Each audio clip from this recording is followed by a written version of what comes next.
Naglabas nga ng anunsyo ang pamunuan ng NAIA na simula September 14, 2025 ay tataas na ang terminal fee na dati ay 550 pesos para sa mga international flight. Pero sa September 14 ay magiging 950 pesos na ito. At ang domestic flight naman na dating 200 ay magiging 390 pesos na. Linaw ng new NAIA Infra Corporation na exempted pa rin sa pagbabayad ng passenger service charge o terminal fee sa mga overseas Filipino workers sa sandaling ipatupad na ang PSC at iba pang bayarin sa NAIA sa susunod na buwan. Simula Setyembre, magiging 950 pesos na ang PSC sa mga biyaherong pupunta sa ibang bansa, habang magiging 390 pesos naman ang passenger service charge sa domestic flights. Ipiniliwanag naman ng NNIC na ngayon lang sila magtataas ng singil matapos ang 20 taon. Layon lamang nitong mapaganda pa ang serbisyo ng paliparan. Nilinaw din ng NNIC na ang dagdag na bayarin sa NAIA ay alinsunod sa inilabas na Administrative Order No. 1 Series of 2024 ng Manila International Airport Authority. Ninaprubahan naman ng Department of Transportation at ng Gabinete ni Pangulong Ferdinand R. Marcos Jr. Magkakaroon ng dagdag singil sa terminal fee sa Ninoy Aquino International Airport o NAIA simula September 14, 2025. Isang taon matapos pamahalaan ng new NAIA Infracorp ang paliparan. Ayon sa Manila International Airport Authority, tataas sa 950 pesos mula 550 pesos ang bayad para sa international flights, habang 390 pesos mula 200 pesos naman sa domestic flights. Exempted pa rin sa bayad ang mga sanggol, flight crew, OFWs, pilgrims, Medal of Valor awardees at iba pang nakasaad sa batas. Ito ang unang beses ng pagtaas ng terminal fee sa loob ng mahigit 2 dekada na bahagi ng kasunduan ng gobyerno at pribadong operator para sa modernisasyon ng NAIA. Simula September 14 ay magtataas ng halos doble ang singil ng terminal fee sa Ninoy Aquino International Airport sa Pasay City. Sa mga lilipad ng international flights mula 550 pesos ay kailangan ng magbayad ng halos 1,000 piso sa kada gamit ng paliparan. Kung domestic naman, 390 pesos na ang magiging terminal fee mula sa dating 250 pesos lang. Gayunpaman, exempted pa rin sa pagbabayad ng terminal fees ang mga overseas Filipino workers, mga Muslim na sumasailalim sa Hajj at Umrah, at mga atletang Pinoy na sumasabak sa mga international competition.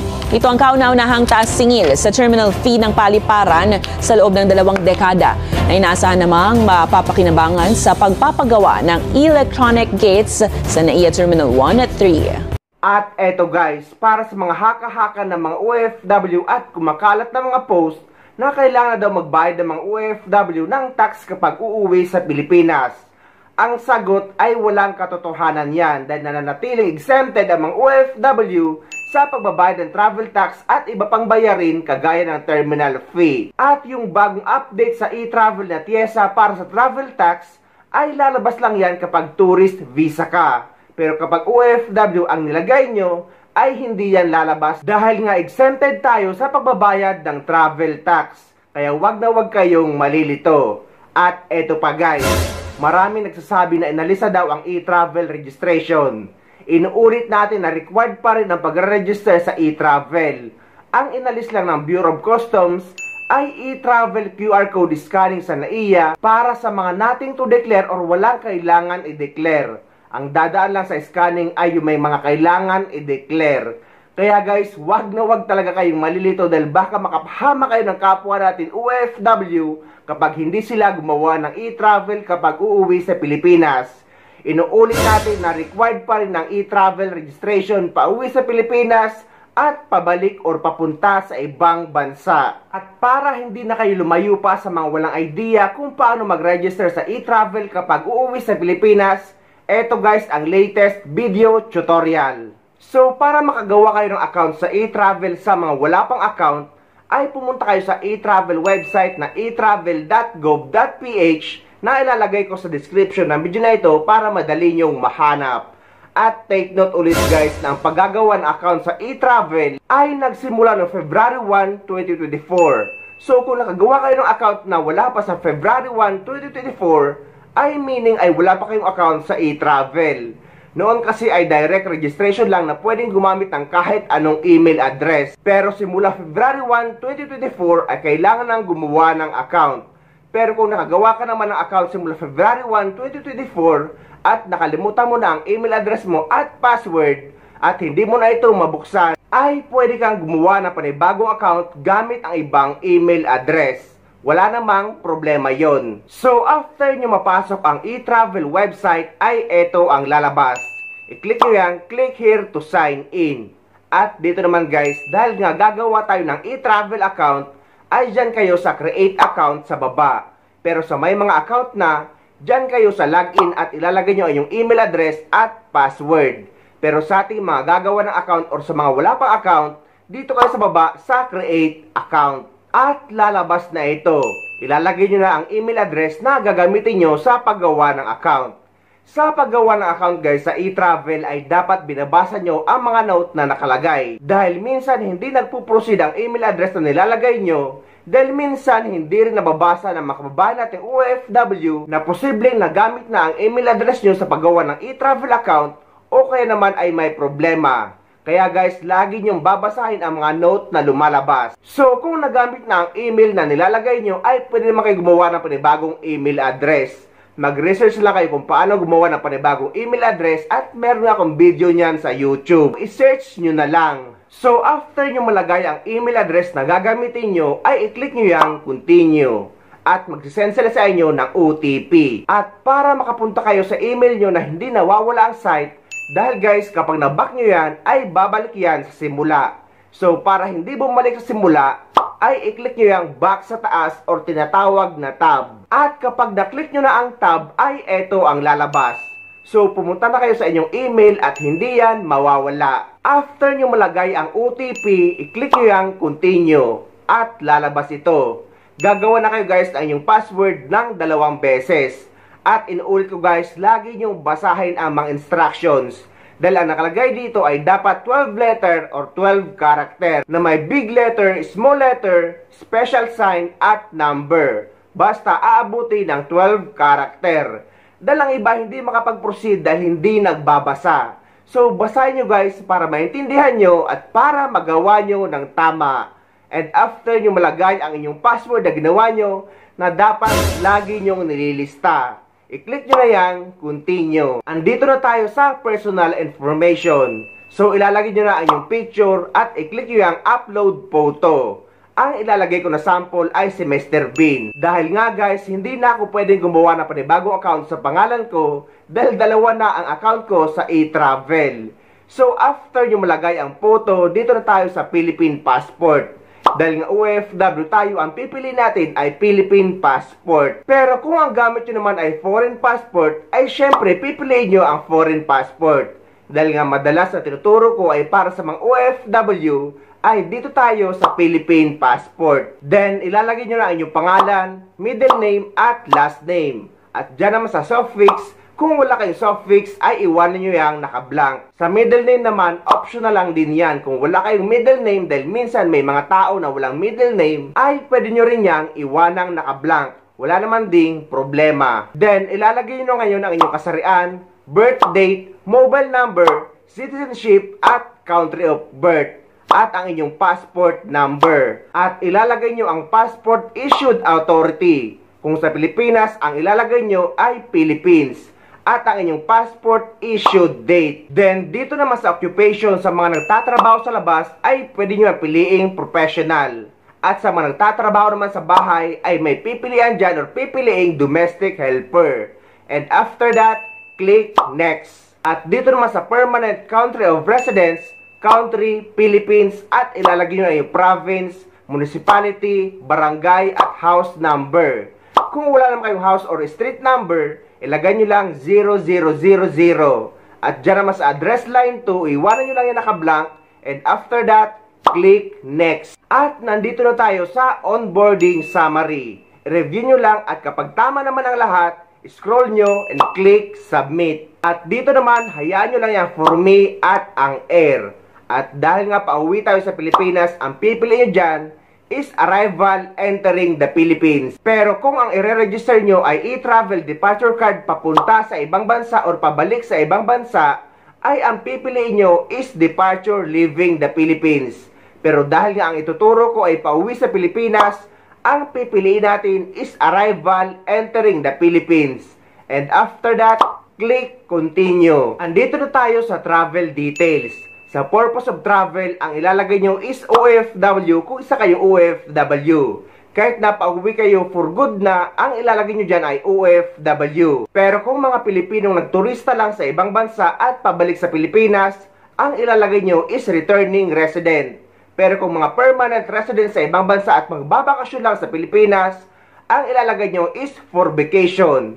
Pero sa mga OFW, ang ilalagay nyo ay OFW. Traveler type, aircraft, passenger. At ilalagay nyo na ngayon ang yung name of airlines at flight number. Dito naman guys sa name of airlines, ang ilalagay nyo dito pa uwi sa Pilipinas is yung airlines na magdadala sa inyo sa Pilipinas kahit pa may connecting flight kayo. So, ang ilalagay nyo dyan sa name of airlines at flight number is yung eroplano na magdadala sa inyo sa Pilipinas. At uulitin natin guys na hindi consider as connecting flight ang mga domestic flight, mapa Pilipinas man or ibang bansa.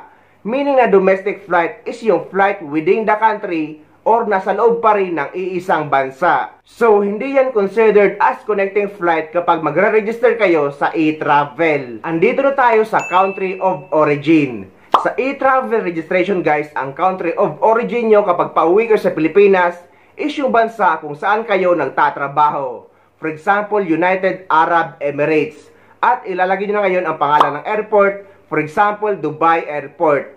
At yung date ng departure nyo or yung flight nyo pauwi sa Pilipinas na makikita nyo sa inyong ticket. At eto na nga guys, nandito na tayo sa with transit or connecting flight. Kung may dadaanan kayong bansa or ibang bansa galing sa bansa kung saan kayo nagtatrabaho, ay i-click nyo yung small na box. Take note guys kung may dadaanan lang kayong iba pang bansa. Pero kung wala, for example, may domestic flight kayo sa Saudi Arabia at pupunta kayo sa isang airport sa Saudi Arabia, ay hindi yan considered as connecting flight. Ang connecting flight is kung may dadaanan kayong iba pang bansa. So kung meron, i-click nyo ang small na box at ilalagay nyo yung country of transit or yung bansa na dadaanan nyo. At yung pangalan ng airport, at yung date of transit or pagdaan nyo sa bansang yon. Ngunit kung wala naman kayong connecting flight ay huwag nyo ang i-click na small na box. At dito na tayo sa airport of destination. Ilalagay nyo kung NAIA, Ninoy Aquino International Airport.